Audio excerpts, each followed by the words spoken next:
4, 3, 2. Yo. Can you believe we did this for over a month so far? This is We Don't Need Permission. Altorice is in the house. What's going on, brother? Hey, what's going on, good people? You already know the model, man. One day at a time. I like that. Sydney in the house. Hollywood is back. I love it. You ain't never go nowhere. He ain't really go nowhere. He don't be going nowhere. He just be photoshopping. Right. Yo, and then we have Ayinde Martin in the house. What's going on, brother? What's going on, my brothers? How y'all doing? It felt appropriate. We got to get like sounds and stuff for like a hand clap for guests. Like, we can't just leave them like, oh, Ayinde Martin. I want some hand claps. Yeah. He's background. All that background ain't good. I'll give a little background. Please do. So this we don't need no music though. Music. Can we get our music first? So this brother is an organizer all over the country. He's organized people in states and places that people can't even imagine. He's plopped down, and like when people were just trying to figure out how to organize and advocate, and put canvas groups out during COVID, right? He had already accomplished that. So by the time the Democratic Party was trying to get their stuff together in the late trenches of the campaign, right? He had already figured out how do you put canvases out in other states during COVID, which was like we all know canvassing, we all know organizing, right? That's a whole nother level, right? Yes. But to be able to do it during a pandemic took my level of respect for this brother to a whole nother level. I have literally been on the ground with this guy where he can map out a city in like 3 days, give him maps, give him a car, and just and he actually doesn't need to drive. He needs to sit in the passenger seat and just get it and look at the maps, look at his information, look at his data, and he will map out a city in about 2 or 3 days, and then be able to carve that city up in effective ways to actually break that city down so that you can actually come up with a plan for whatever it is, whether it's a political campaign, whether it is a advocacy campaign, whether you just want to push a message, right? Like he'll give you all the demographics, break that down, and be like, all right, this is how you do it, this is how you organize the people. But at the end of the day, he will never sell out for the dollar. Right. He is all about the people. That makes our spirits connect. That's what's allowed us to become who we are in everything that we do. So, I just wanted to give him his proper introduction because you guys might not know, but, I've been in the trenches with this guy where money's been flashed in his face and he walk away from the money. And most people don't do that, bro. Right.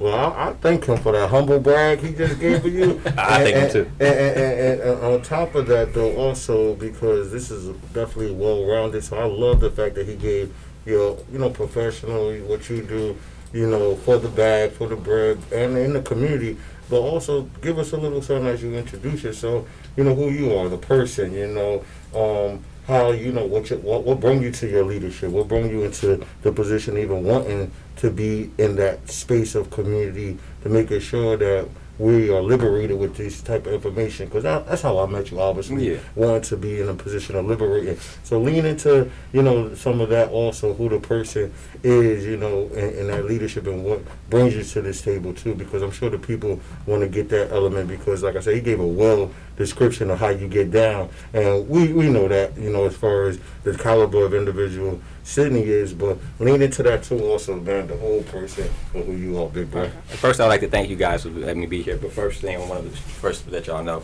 we don't need no permission. I ain't need no permission to be up in here, at all.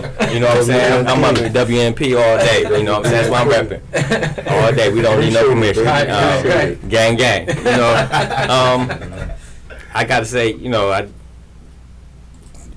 I just watched her today doing some work in the community. Like I said, this all came from my mom. You know what I'm saying? I can't even say it came from somewhere else. I got it from my mom, man. She's been a community person since the day I've been born. From Chicago streets to the Miami streets to now live a farmer in the Virgin Islands. Okay. And just watching her. Yes. Her love for the people in our community. I had no choice. I mean, this was just in my DNA. My love for my people. and love for my community is something that has brought me to being who I am. Did I hear you say something about the Caribbean? Yeah, my mom Miami? was in the Virgin Islands. Okay. Yeah, Miami. I'm from. People ask me where I'm from. I'm from all over. You know, I've been everywhere, lived everywhere. Respect. Just my love. Where I started off, my introduction is I just a humble guy that living in the community. Mm-hmm. Got an opportunity to get involved in politics. Yes. Mom didn't want me to get involved in it. I know why. But as I say, the Most High took me there. Okay. And then got a chance to get involved in politics and got a chance to help, I guess, a very great brother run for mayor. Okay. So I'm gonna stop because I don't want to go there first, right? I want to layer some stuff. I want to layer some. Because he being a little cagey, right? Okay. He being good. First question: Was mom affiliated or not with the Black Panther Party, and you were brought up with those principles in your life? Oh, okay. Okay. Tupac. All right. Oh, wow. All eyes on me now. All eyes on me. Go back. Yeah, I think we might go back. Yeah, my mom was definitely affiliated. She with the Black Panther Party, the African Liberation Movement, and all that back in the days. You know, red, black, and green. That's all we knew. It was Kwanzaa. That's all I grew up on. You know, playing drums, playing the djembe as a kid. Okay. You know, African dance class. So that's all I knew. So that's my upper beginnings. Is not even the political side. It's just really been community. I'm about to say you community organizing. Yeah. I've been growing up just being a community organizer and loving my, focusing on Power. our people. That's right. And how to uplift my people. And from day one, And the power to do it. That's it. And we got And the power when to you do get it. on them drums, it's something spiritual. Yeah. So you seen me get on the drums before, but just that You part of can me. take him everywhere you go. Oh yeah, that's my spokesman. But just that humble beginning be coming from my mom, and then traveling, and just one thing with my mom is that I give all praises to her. She on the side being a teacher, working with the blind, and the mental disabled. Respect. Her side as a mother at 4 at that time was selling antique African arts, and my summers was just going from Miami up all through the country of the United States selling African antiques. And so I'm able to drive around, meet new people, be in different places, learning about the African arts, and being in vans, and you smell that smell of the homeland. And you just that's all you see. That's all you know. Right. I'm not no local guy. You know what I'm saying? My summers is they went to Florida, we went to Virginia, we didn't hit North Carolina twice, South Carolina. Oh shoot, we gotta go over to Tennessee, hit Kentucky. Getting some exposure. Getting some exposure of everything. And being all over. In the community, hitting the suburbs, getting a chance to meet people that that have and the have-nots, and you recognize like we can take care of our people. My people need to be helped. Right. Yes. And that's why my love is, all about my community. That's all my love is for. Everything else just comes with the blessing. But my first thing is my love for my community. So now I know you're a dad in the community, but you're a dad, period? Yeah, Okay, he was, okay. in my life. But Okay. the queen mother was. Okay. That's the No, queen I'm mother. saying you. Yeah. Personally, you're a dad. Yeah, I'm a dad. Yeah. Yes, definitely. Okay. Yeah. Definitely. So now we fast forward to his political life, right? And fast forward into the political life, That's everyday political. which is important, but which is so important to me, like, and everything that's going on in my life, right? Like, people don't even understand, right? Like, so you talk about, right? Like, I talk about my life, right? I talk about, like, so basically, I wouldn't be moving to the next forward in the next phase where I'm going in real estate if it wasn't this man. Because if I didn't follow him somewhere, right, and trusting him and a whole nother company, I wouldn't have never met the partner that I am doing business with now in a whole nother state, in a state that he began to lay the groundwork in how many years ago? And please tell us about that. My city. Your city. My city. My love of my city is Detroit. Okay. You know what I'm saying? I love D? the D. You know what I'm saying? Not D-Town. Don't get it No, no. What up, I though? heard somebody say that. I heard somebody say that one What up, time. though? Like, yo. No, we from What Up, though, Detroit. You know, all my family lives there. Like I said, my humble beginnings start with the political. You know, Yes, working sir. for the great Mayor Kwame Kilpatrick. You know what That's I'm saying? My brother's out. You know what I'm Who's saying? out? He's Who's out. out? And they gave me opportunity. We You don't know, need. young- You don't need permission to get out. And you know, he really gave me opportunity, young brother, and just put me out there in the streets. And then, you know, I had great mentors, I call my pops, Ray Solomon, showed me the streets, man. And I was blessed to have, I gotta always say, blessed to have OGs, the older heads that helped me out. You know, a lot of times young folks don't have the old heads that pass the mantle to. I was luckily blessed to have that. You know, the old heads in Detroit was able to like, yo, we're gonna teach you this skill. We're going to show you how to do this. And, you know, for me just being, I'm just like, I'm hungry. All right, I'm going to learn it. You know, I had nothing else. This is a new skill I can learn. And them brothers taught me. One thing I learned about Detroit, and I don't mean to cut you because I want you to finish. One thing I learned about Detroit is that where we just started to get independence and freedom with Ken Gibson in the 70s, right? Y'all understood about black power and black independence way before the 70s in Detroit. They were freed men making real business deals and land deals in Detroit way before the 70s, right? So when we just catching up in the 70s, late 70s, y'all was 30 years ahead of real power and structure and influence. So that amount of influence in your life had to be amazing. All around and hustlers, man. Hustlers. As I invest in Detroit now, it's not about just investing in Detroit, right? I believe in a major American city that has to come back, right? No matter what. I believe the city has to come back, but it has to come back because of where I'm investing in these areas that we're investing, right? And that we're in this together because it's your family, my family. We're in this together, right? Always. We're going to revitalize real black power. And just keep it moving. And keep it moving. And just keep it moving, man. And, you know, this is fast forward. I just did from Detroit. I just kept going, man. And, you know, I had the opportunities to leave the mayor's office and try to take it nationally. I took it nationally with me and my cousin Jamel Big Brain, and we just moved forward. We went from city to city, just doing what we do, what we learned in the streets of Detroit. We just took it from there to St. Louis, to Florida, Philadelphia, New Haven, Connecticut, you know, all through Brooklyn, New York. I mean, I've been everywhere, you know, blessed. Alaska. Shreveport, Louisiana, you know what I'm saying? Alaska. I've been everywhere. I've been in Alaska organizing people on the ground with a 50-person canvas, with this being my supervisor and me being the coordinator of the canvas, but this being my supervisor. Every day teaching me how to break down turf and on the hand to hand, and then in the middle of the night we climbing mountains and praying to the Most High that He gives us the power to be the men that we supposed to be. Right. I'm hoping in between that you found a way to be warm. I don't hear. He had them. Alaska. He got them hand warmers. I know that he had them hand He warmers. was warm. We just climb mountains. Found out how to do the layers. I'm like, what was you warm at? Right. How many layers were you wearing? I'm gonna tell you. Like, yo, I known this brother over 10 years, right? Over 10 years. I think this was the most connected point that I was with this brother. Yeah. We're walking up a mountain in the middle of the dark, right? Middle of the dark. Somehow, we probably like a quarter way to the top, right?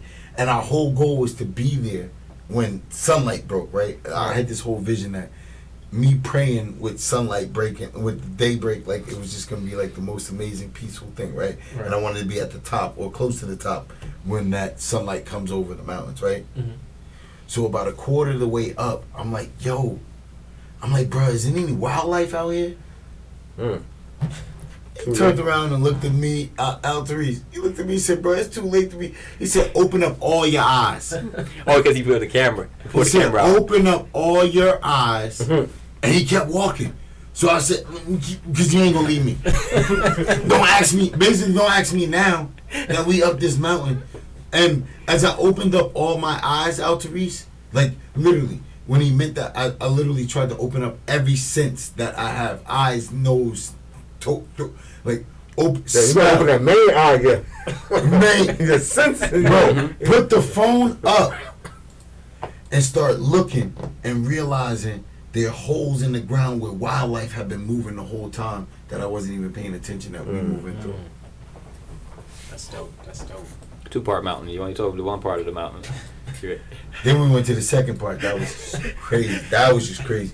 And like most people go to the second part of the mountain with like equipment, right? Like they got like the stakes. Me and him climbed that up by ourselves. No equipment. No equipment. And he didn't even have the proper footwork on. He didn't have the proper shoes. He had some like Rock ports or something. rock ports. Slide. Yeah, slide. We walking up the side of the mountain and stuff.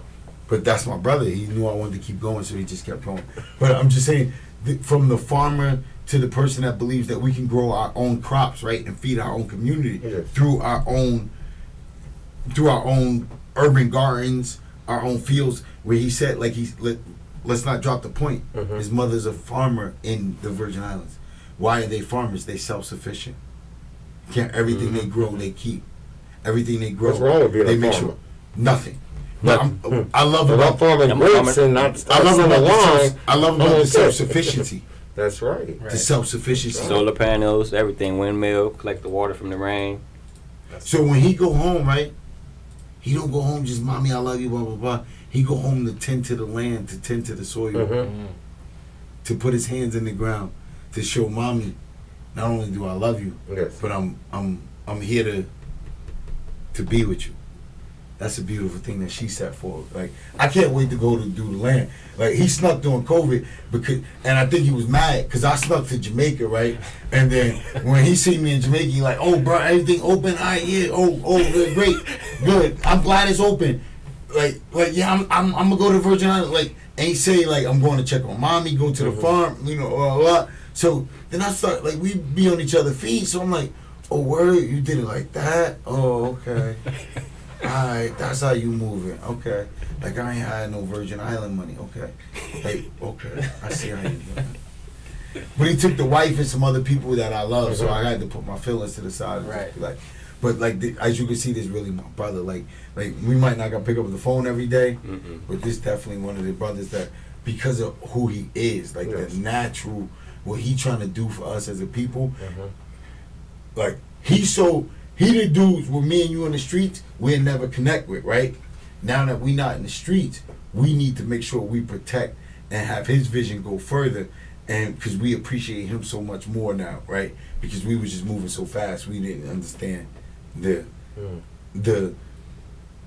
where he was trying to take us. And we was destroying our community. So there was no way we were ever gonna come into where he could forgive us for being blinded. The fact that we still perpetuate the poison, we can't really connect, right? So now that we're not perpetuating the poison, we can connect on a whole nother level. I'm gonna let the forgiving me go because I don't know about the forgiving me part though. Because what is he forgiving? I'm not saying him forgiving. I'm not saying him forgiving. I'm just saying, period. As a people, one of the things that I had to realize, even like I did, Jaron Crawford, my cousin, we call him Cuddy J. I was, he's the director of the prisoner reentry program on Bergen Street, right? And I spoke to those guys last week, and one of the guys that spoke, it really hit home, because literally he came home from jail and said, and this is a quote, right? He was ready to get back everything that he felt they took from him. But it wasn't until the fact that his daughter being strung out on pills and other things that he really started to look at what he put out into society just to make money, right? And how that destroyed families. And how now a drug was destroying his daughter. And he gave all of it up. Like we all did, right? And now he's 100%. This is a dude at the Lamborghinis. Like, we all got our stories. He had one of the stories.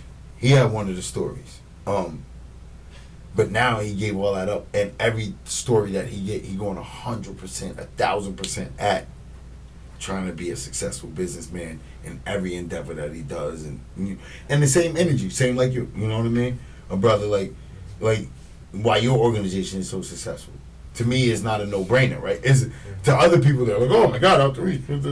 To me, it ain't no brainer. He put the same energy, he put an intelligence that he had out there. And that's really where I was going with the forgiveness part, because it wasn't more of we tried to put anything in the community. It was in the community already. We just unfortunately continued to move in a perspective that we thought was the most advantageous to help us build the community that we were a part of. So that's why I was with the whole apology thing, because even when I got my pardon, like I don't think that or the governor pardoned me per se, versus we pardoned each other, because I've been a war in other states and I was 2 years old. So at the end of the day, I look at the perspective of people like myself coming from that, where we didn't necessarily choose it. We were part of the timeline of energy and were part of the product of the environment. So that's where I went with, because like you said with that gentleman, I'm glad you shared that story. That element of liberation, like that's the biggest, like to your point of destroying community, because we definitely was a part of the destruction of the community, but we didn't put it out there. It was there already. We just helped manifest it. But to your point, we took those transferable skills and we brought them to this side, shift our paradigm of thinking and moving, and now able to yourself. Because my thing is this, Altorice, you be successful at anything you do. Anything you do. And like I remember Blow was one of my favorite movies, not because of the good times. Blow's one of my favorite movies because when he get knocked off, you see the real things to me, right? You see the real, and his father to me is the most important part of that movie, right? And his father tells him, George, it's never as good as it seems when you're up, and it's never as bad as it seems when you're down. It never is, right? Because when you up, you think you're so good, you think things are so, and it's never really that good. And when you down, you think you're so bad and God left me, and it's never really that bad, right? Yeah. So I say all that to say part of the forgiveness is acknowledging, right, that I was part of the bad for somebody else. When I could have had a choice to just do right, endure to the end, right? Long term, not immediate gratification, long-term gratification, even being a ward of the state. There were people who warded the states that never went to the streets, that just stayed straight focused, became lawyers. I'm not saying that's for you, right? And they live a great life. But the percentage of that is not high, not at all.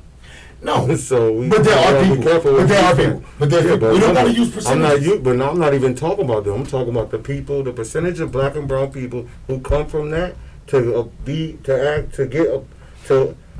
apologize or want to like that. No, not at all. Like we've arrived based on we were victims. I was a victim, boss. Like I didn't make no choices. I made the energy that was in front of me. And so, as I kept going, I had to make choices to survive. So that's the other point. So that's the other point. So I will say, right? I'm talking to people who had certain things in their households, right? Certain support in their households, and still made decisions, right? And then I will agree that you're absolutely right and I'm wrong. There's a whole nother side. That's the side that I always fight for. That I always say, like, most of my friends ain't even had no choice, bro. Like, stop. Like, it really came down. Like, they ain't what's that saying that if you don't, like, how you know the choices, you don't know the choices. Yeah. I was born 81. Like, that's all kind of good with it. Like, after we make I was born 81. Choices. Right. I was born 81. All right, so by the time I'm 7, we talking about 88. Crack rolling. Yeah. Money rolling.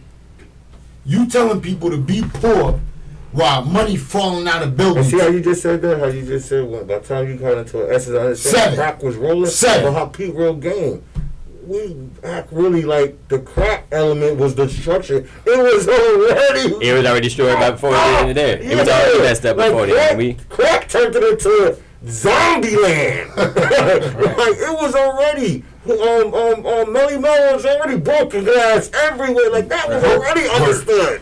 People pissing So about- crack happened after all of that. That's when I came in right in the crust of the prime of The crack. middle of it. But way before the 70s, Bloods and Crips, all that, way before crack. So that's what I'm saying, like, yes, and that's where we also respected there's two worlds. You know what I'm saying? And even today's topic, when we talk about even, you know, the Second Amendment, like there's, we really miss that there's two Americas, for real. So when we speak about anything, we gotta respect that there's two sides of that coin so thorough, it ain't even funny. Right. So, no, that's definitely, and that wasn't a back and forth with me and City more than I just wanted to make sure that we are identifying flesh that that out. and Yeah, that we flesh it out the right way. talking about Exactly. everybody in the understanding that all of us are different, so that travels and our avenues is definitely going to be different.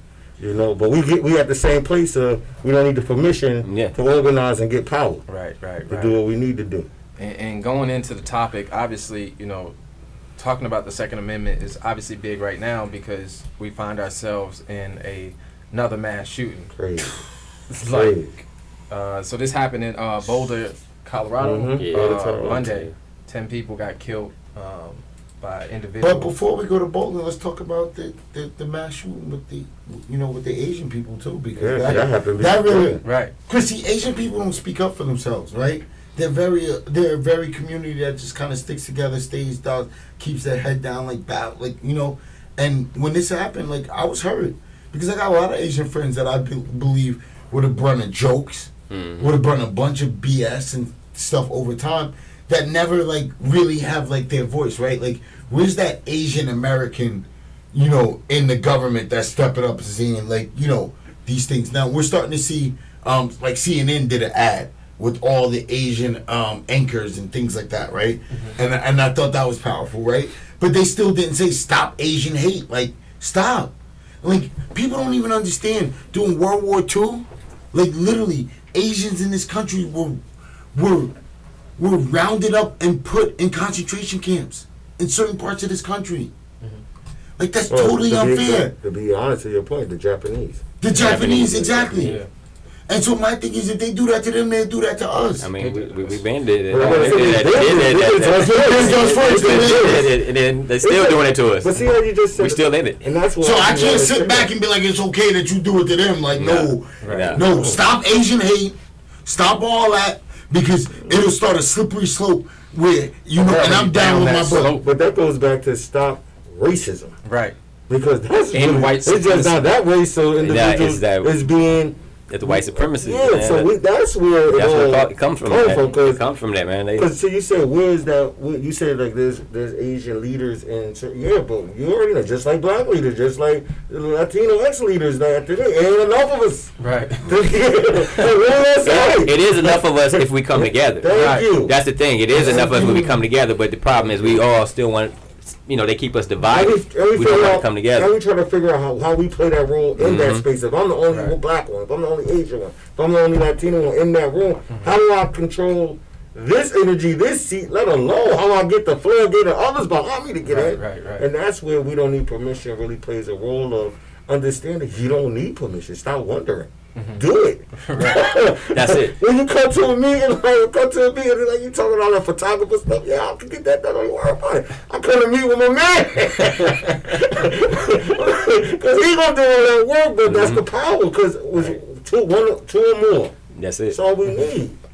Yeah. So that's that racism, man. That of like, to your point, like even they're going after the plague after the older.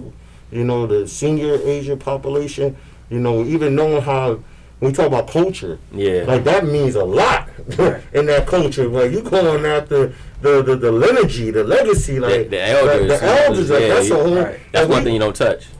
We telling kids to get up off the bus and let them sit down. That community, they understand. So to see targeting that specific, energy of people and all elders at all, but once again, like, and that's just, oh man, it's just more of, unfortunately, the same. Like I say, I feel like we're in the day of weak-minded individuals, man, and our leaders has failed us. Our leaders have continued to fail us, and then, I mean, you don't have a leader, you got the masses just running around. What are leaders supposed to do? What our leaders supposed to do? Our leaders Our leaders supposed to speak up. You know, they need to be out there in the streets. They scared. You know what I'm saying? They don't. That's the problem. A lot of them just want to sit back. Because they didn't want permission. They want to sit back and be in this chair right here and tell y'all go over here. That's what you do. They ask. Our leaders ask for permission. Mm-hmm. One of the things that we created, we fought to do, and we're not. And I don't sit around here and boast I'm so independent and this and that. Like, I work within the system. You was independent in Alaska, bro, because I ain't want to go there.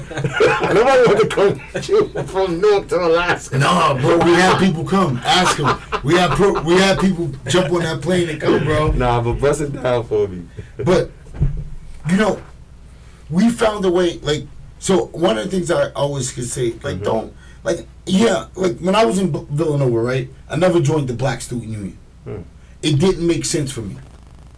And I'm going to tell you why it didn't make sense for me. This is the most transparent I've ever been.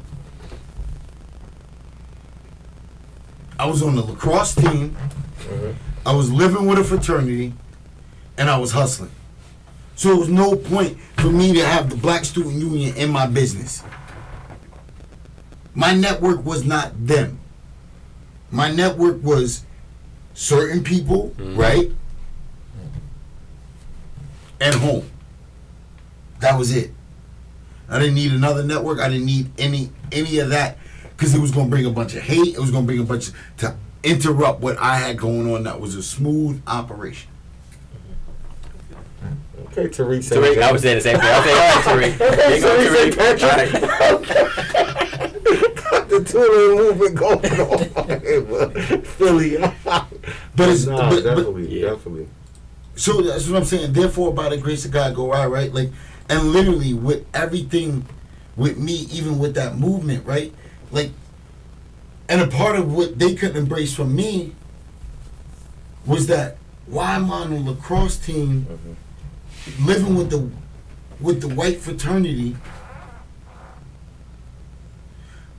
not wanting to be a part of them. I never asked for permission. And I've always been the spook who sat by the door. Because while I was navigating that network, one of the main people that I get to help me reinvest in my community is all those boys I went to school with. Because I proved to them back then who I was, right? So as we moved into business and everything else, they was with it. Because I've always been the spook who sat by the door, rather than sitting there telling them, you bad, you the white man, you disgusting, you responsible for your father, your grandfather, your great-grandfather, your great-great-grandfather, and everything they did to every black person, blah, blah, blah. I was like, yo, how can I hold that against him? He like me. Like, he grew up in 81. I grew up in 81. He ain't come from that. And if he don't bring it to me like that, why would I bring it to him like that? And we got a better opportunity to show him who I am, and maybe he'll help me. And I promise you at 39, they're helping me. Not only helping me, respecting those of us that come to the table as men and want the same things for their communities as that. One of the best things I heard from my friends who are most Republicans who were against Obama in the beginning because they really didn't know him, they were just Democrat against him, Democrat-Republican against him. It's like, man, I don't care about his policies. I'll tell you this. That man for 8 years showed an example of a family man and a husband that we respect. These hard-working white men that might not be in that might not be in that tax bracket, right, where they benefit from Obama, right, because they were right over that threshold, right. But they're like, even far from the taxes, the example that he set the country as a father, as a man, as a husband, they just respect that. He did it with dignity and class. Always kept his wife and his children first. Always showed America first. So they could see past everything else, right? And understand we might not agree on principles and policy, but the example that he shows the rest of the country as a father and a husband, that's what we want for our families, because that's the true stability for us going forward. So to me, as we talk about the topic of the Second Amendment and everything, right? It's having more households who have those conversations, right? having more households that have that conversation, that we stop talking about the things that divide us. Mm-hmm. And really focus on the things that unite us, like being a good father and a husband, and showing that example for others, and how important that is, rather than just. Well, I support the Second Amendment. Right, And I support the Second Amendment. I mean, my grandfather was a hunter, so I grew up. We're supporting it though. And just adding to what you said, 3 years ago to this actual day of the recording, I was in D.C. With a special project around the Second Amendment. You know, people from all over the country. So you had the most liberal person and the most conservative person and everybody in between. And the project was special because, one, no one knows how to talk to each other. At the time, Facebook was, crazy. At that time, it's just, I hate you, I hate you. Like, so what was incredible about that was we found that center in principles where it's like, oh, yeah, we're Americans together. We might disagree on the policy and the details of it, but we want the same thing. And that's why this is, like, big to me as well, because, like, it's always finding that balance. And I learned as much from the most conservative person as the most liberal person. And what we're seeing here and what's going to happen as far as media is this divisiveness. Mm-hmm. Now we're back to Second Amendment. Are you pro or are you against it? No assault. Right. Weapon. Assault weapon. Like, and those are the conversations that we have to have in our own households as well. Because as black people, we don't have these conversations. I didn't grow up having a Second Amendment conversation in my house, but I'm looking at it on the news every month because it's a mass shooting every month. Yeah, a black kid is getting killed by the cops every month. See, I grew up, not with the Second Amendment conversation, but I always grew up with by any means necessary. Mm-hmm. We got to protect ourselves and we protect our community. So if they got a gun, we got a gun. If they got a stick, we got a stick. They got a rock, we definitely gonna have a rock too. Mm-hmm. So that's how I came up. I believe in you gotta protect your family. Family is everything, especially your community. We've been from slavery. We couldn't have no guns. It's been a process making sure that we as a community don't have guns. Mm-hmm. See, I'm with that. If they got a gun, I believe we should have guns. My biggest thing is, you can't tell me I can't have a gun, but then you can run up in here and shoot at me anytime you want. Nah, I ain't with that. And it's been proven that they will run up into you and shoot at you anytime they want. Mm-hmm. I want at least a fighting chance to get myself out of that situation. If it is what the Most High want and what God wants for my life, then fine, I'll take that. But I want at least a fighting chance to bust a couple rounds back. Like what I always think about at this point, as I grow in my consciousness, as far as gun control, I just think of California and what's the president's name? He was a president. Reagan. Gun control happened because of the Black Panther Party. Yeah. And I can't unmarry that. Yeah. Let's go. So now, all these years later, let's talk about it. And we're talking about gun control. Let's talk about it. That's the only reason. How can I? That's why I love my country brothers. Be unmarried to that. I love my country brothers. That's impossible. My country brothers exercise that Second Amendment. Yeah, but I mean, being part of that, like you just said, man, the Black Panther Party and President Crackhead Reagan, you know what I'm saying? That's all it was about shutting us down in the community because we had guns. Mm-hmm. You know what I'm saying? Malcolm had a gun. Right. Sure. But if you see a lot of black folks with guns, that's the most scariest thing. Right. For them. I mean, because they feel like, back in the day, they could just walk, like you said, run up, had a little gun, and we just be like, sitting there. But it's a new day and age now. Mm-hmm. How many black men over time were in their house, right, drug out, and they never come back?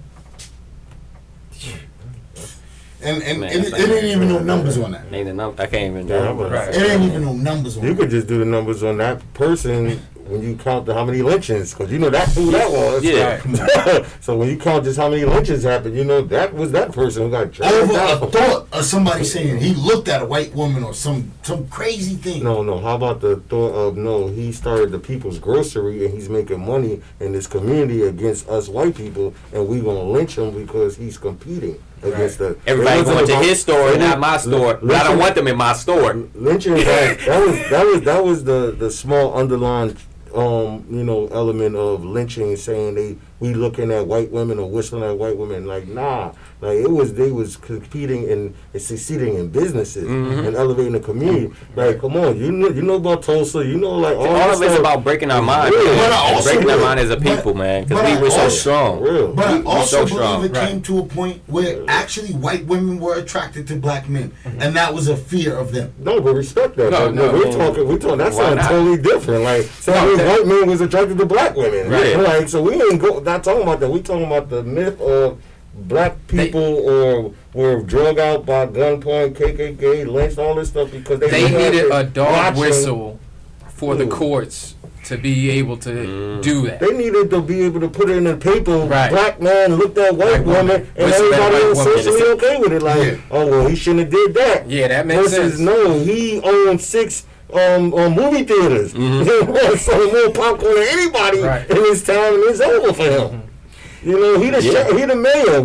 Done. It's over. We don't like. What's that town in North Carolina, bro? I forget it. Where they just was like, nah, we're not gonna be governed by black people, and they went in and threw them all in the river. I know you. I know you're talking about. Yeah. This is real America. Yeah. Like what that boy said. He said, "This is America." I mean, this is America. Like, let's stop playing. Like, so we talking everything we get. I mean, like I say, I always expect the unexpected. So what's happening now is just the fruit of their labor. You know what I'm saying? For everything that's happening is what they. So what goes on in the dark comes to the light. Yeah. Like, this is just the manifestation of what. That's my brother Malcolm say. The chickens come home to roost. The chickens has coming home to roost. Right. And it's gonna continue to come on the roof. And this country is not gonna stop until they keep getting chickens. And they just turn it around on how they do it. We're not gonna enslave them. We're gonna incarcerate them. Right. We're not gonna. We're not gonna not give them opportunity of welfare. We're going to make it difficult for them to get on welfare, and then call them welfare queens and put a whole campaign talking about Reagan about how the welfare queens is sucking off the welfare and then we're going to uneducate them at the same time. Right. We're going to start uneducating them while we're talking about building up signs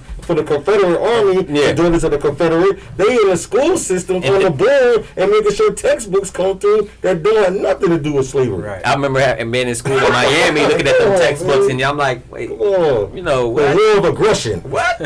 We reading this? Not the Civil War, the war of aggression. And then we wonder why kids, when they reading that, want to fall asleep and can't pass the test. Because the standardized tests want to keep talking about stuff that has no cultural relevancy to us whatsoever, and it only perpetuates their dominance over us. And that's what happens with young men. Young black men start reading that shit early on and be like, what the fuck is this? I don't want to read this shit, and I don't want to answer A, B, C, D, or E whether this fucking happened, because this wasn't my life. And then what we do, we get further behind and further behind on these standard tests and these comprehensive and evaluations of us that determine who we are. Right. That's bullshit. I like the fact that how America, like when we talk about the Second Amendment, right? And I'm listening to you gentlemen, we talking about, the rights to bear arms.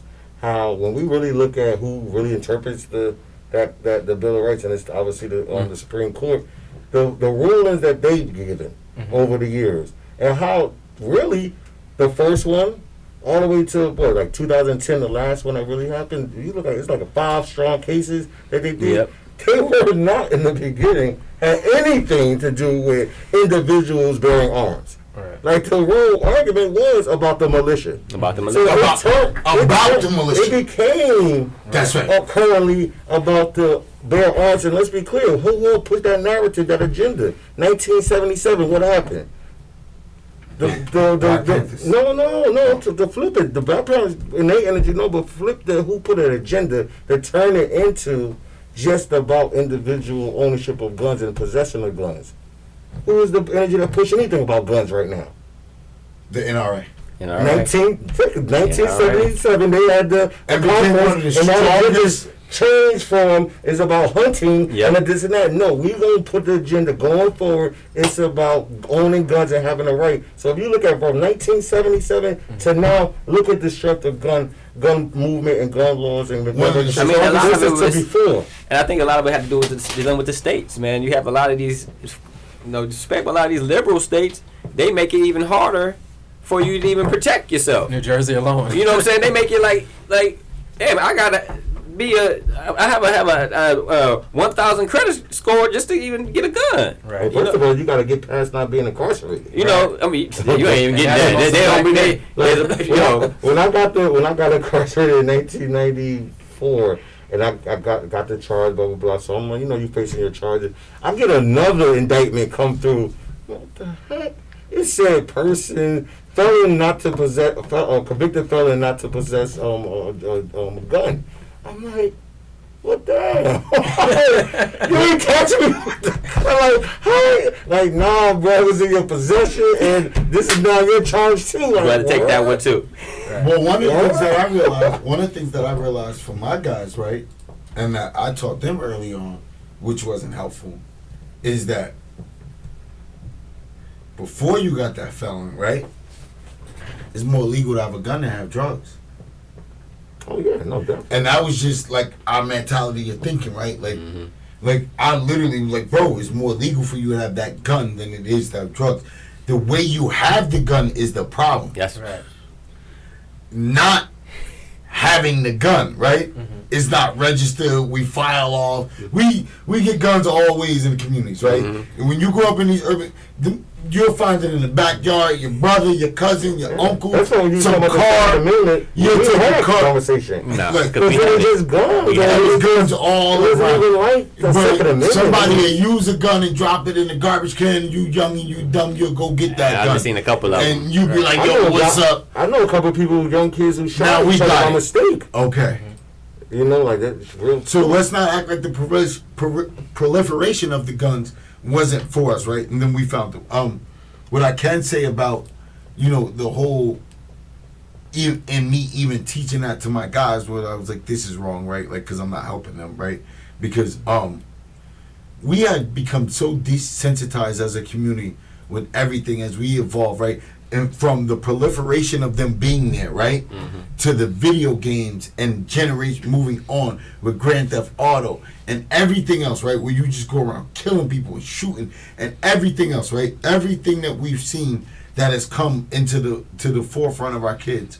This is America. I'm literally like, I mean, back in the day, we should use a super soaker. We was. Man, they kill people to take this country. Right. This is Like, what come this country is on, about. this is like it's just Violence in this country is It's married. glorified. no. They So, sell us on fear. But I do understand, It's so though. speaking on that point, and I want us to just talk about this point. Mhm. I think Jake killed it, and with the song with Nipsey, said I lost all my little respect for you, cause you let them come up in your capital and put them feet up on your desk. Now if we would have did that, now you saw the two different pictures when they were preparing for, Black Lives Matter. and when they were preparing for. The insurgent. It was they was Seriously. ready for us. They was ready to assassinate us. They let a cop die. Cop died. I mean, that's like I said, I don't. It's not shocking to me when it was like them guys is running up in the White House. I That's not said, the first cop that, ever did I that.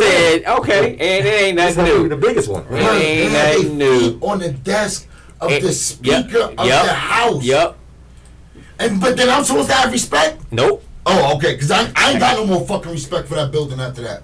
Fuck that building. My great ancestors built that shit. So why would I even... The little bit of respect that I have for that building is done when you let them motherfuckers come. Because I done put been their in there feet a up. couple times, and you know I had to go to the big security. But we check. but we see it all the time. It's not even just that building or that situation. Obviously, is a bigger version of it. But look at the way white mass shooters are treated by the police. They get to see trial. Black kids who don't have guns, who whatever the situation is, they don't even get to the courthouse. Boy in Georgia. They don't even get in the police car. Mm-hmm. Like it's all the same thing. Like kill us. it Not just the same looks. thing. It It's looks just kill different. us. It's not the same thing. It's not. It's kill us. And it's understood to do that. Like, when have this ever been a value for our bodies? It's never happened. Man. What happened is they played a mind trick on us. Right. They gave us a little trinket, you know what I'm saying, and then we kind of forget about it. Some of us do. We get Listen. brainwashed. Oh, it's good. One of my biggest problems is confronting police, right? And I have to stop it for my mother. I have to stop confronting police for my mother. But when I walk up to police, I promise you, when I confront police, I confront them with, you better pull out that gun and fucking kill me. You know why I come walk with that conviction? Because I walk with the conviction that I believe in God. And I know you wrong. Because I only confront police when they wrong. And I'm only confronting them for every brother that can't. Because we got to be right 99% of the time. They just got to be right 1% of the time, and they could change our whole lives. Let us be right. Matter of fact, I take the 90. We got to be right 100% of the time. Mm-hmm. Let them just be wrong one time. They could alter our entire lives. That shit ain't fair. And they not even grounded people in spirituality or life or to make those decisions. Listen, what are they grounded on though? They grounded in power and that gun that's on their side every day. And that job and that check. And that check. That's it. That's it. Because I love the food when you said they not grounded on, what are they grounded on though? Exactly. No, I'm not talking about for everyone. No, for the ones that are grounded, thank God for them. I'm not even talking about police. I'm talking about the structure. Right. Come on, like, because you know me, I'm way past that. Not respecting that this is what it is, man. They did with the Boston Tea Party. Like, come on. Like, no, this is how this, like, they took it. He said, this is 2021. But how about when those blacks revolted in 1809 and they got their freedom? What did this country say? They didn't say, hey, high five. We just got out 25 years ago, high five. They said, oh, heck no, black people, no. Embargo on them.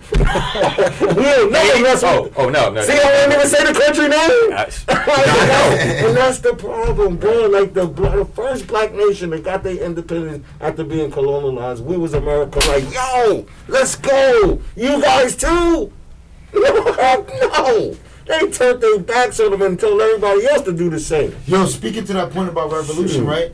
Everybody want to talk about Abraham Lincoln, like they have all these theories. And I love these theories. The great abolitionists. Nah, don't knock my man. Don't knock my man. See, don't knock him. Because I'm about to tell you something about Abe that Abe didn't have to do. That makes me question. He didn't have to do? No, he didn't have to do it at all. They ain't got to do nothing. I kind of agree. They ain't got to do nothing. They just. They got to do nothing. He had to do it to keep this country. No, he didn't. He had to do it to This keep is the something country. totally different. Yeah. What did he do? He acknowledged Haiti for their independence after their revolt from the French. Okay. And all the other nations got together and said, there's no way we can acknowledge their independence because then the rest of the slaves in the Caribbean and places might think they could be free and start revolting. He was one of the few countries that acknowledged Haiti's independence and saying, now that they revolted, now that they use force, the same way we all use force to get their freedom, we have to acknowledge them as a nation. But do you realize that was almost 40 years, 50 years later? The French didn't want to do that, and they put the tax on them.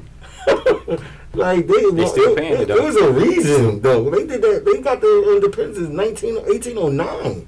By the time he did that, he became president in 1860. I'm just saying. That's 50 years later. I'm just saying he used his power as we were becoming the most powerful Navy to acknowledge their independence. Because the Navy, the strength of the Navy is what really takes us into that superpower. He acknowledged that because he didn't want the South to acknowledge them. I'll go back to Ayende's point. He didn't have to do it. That's all I'm saying. Because he didn't want them problems, though. We could listen. It wasn't that many Haitians in South Florida at the time, bro. He ain't have to worry about it. But there was enough to fight for their freedom, a whole nation. But it was a lot of us, at the time, a lot of us were. We voting in the United States, and we don't hear about them a lot, but a lot. In that term, maybe a lot of us were. A lot in that turn. There's a lot, but you ain't gonna hear it because with the power of the gun. The power of that gun again. That power of that gun. And that's why when we figured out about that power of that gun, right? That's not gonna happen. And a lot of people, like, even when they was forming these militias, back in those days, they was forming those militias to stop voting with black people and things like that too. Yeah. So like laws went up against that. The dude that came across the state lines with the automatic weapon, Kushner or something, one of the cases, it was a case with that, and he had the automatic weapon. So it's like, I just really be wanting to make sure that we don't miss the picture that as much as everything that you saying is correct, and everything I'm saying is correct, that's America. Right. When one thing is happening, it's three other things happening too. What I love Always about this show, understand that. what I love about this show, we're not trying to make it seem like it's just one pot. it Like can't it's like be. this pot, it's like that pot, it's like that pot, it's like this pot. Right. This is America. Very clearly, the 3-card Marley is in effect. Take all the cards. As Flip all of them over. Everyone make a flip all. Oh, see? Get them. Because they're all real. No. All them cards, right? as you say that, bro, I'm come out my hotel, right? I come out as we wind down, come out my hotel on the strip, right? And I literally did not plan to be there this weekend, right? Uh-huh. And a lot of Caucasian people didn't plan to be there that weekend, right? No. Right. Because the word, because I stayed at a nice hotel, right? So the word in the hotel was like, we've been here before, but it was never this urban. Oh, that was the word in the hotel. It was never this urban. We love Miami. We love South Beach. It's never this many black people. It's never been this urban for us, right? So, one of the best things that I see coming out my table, coming out my hotel, my man got a board, and he got 3 cups, and you got some drunk white kid sitting there at like 2 in the morning. Oh, he eating them. Oh, he getting Oh, them. he getting them. Yeah. Follow the ball, follow the ball, follow Follow the ball, the He getting them. Chuck a look. Right there. There you go. I'm sitting there saying, yo, my man, you drunk out of your mind. Ain't never gonna win, baby. He's in front of one of the hotels that's like right on the strip. Like, he knows where he's at. Mm-hmm. And this is the cycle of the economy, because you want to play, go ahead. You think in your privilege, right? Right. Because you're in this hotel, you right here, it should be safe. The police lights on right there. You ain't gonna get There's busted. signs saying detour, no like, you good. I said, he raping them 20 at a time. Get another time. Get another Come on, man. You one more time. You getting close.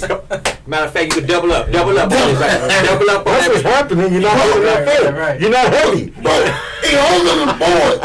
He holding the board. Let him win one. And to me, that's America, man. Because when This we is publicize America. one thing, Yeah. all this other stuff is happening. And I love, we go in my part of this, I want to know, as these things happen, watch the money, though. Because we thinking it's one thing, it's so much money moving as the other things are happening. That's right. Keep us looking at the pain, the suffering. Keep us looking at the being afraid while money is being made way over there, man. Keep us distracted with our passions, right? Yeah. While they go forward. And continue to build. Right. That's the main thing. Keep us distracted with our passions. Because if we so passionate, right? We ain't focused on getting to the bread. We don't even know it's bread there. Okay? Damn, that's crazy. Man. That's deep right there. You know, We don't, and that's real. We don't even know That's it's the bread. title We don't even there. know it's bread. we don't even know it's bread there. Oh, man. That's real. Ayinde, we appreciate you, brother. Man, thanks you guys for having me here, man. This was great. Thank you, man. I hope you could come back so we can really Yeah, get to know you, Terrance, man. if Terrance not back, hopefully we get you back We next get you week. back, man. I kidnap him then so I can come back. You back up here, man. Build more. We don't need permission. We don't need no permission, man. We don't need permission. Catch you later. Alligator.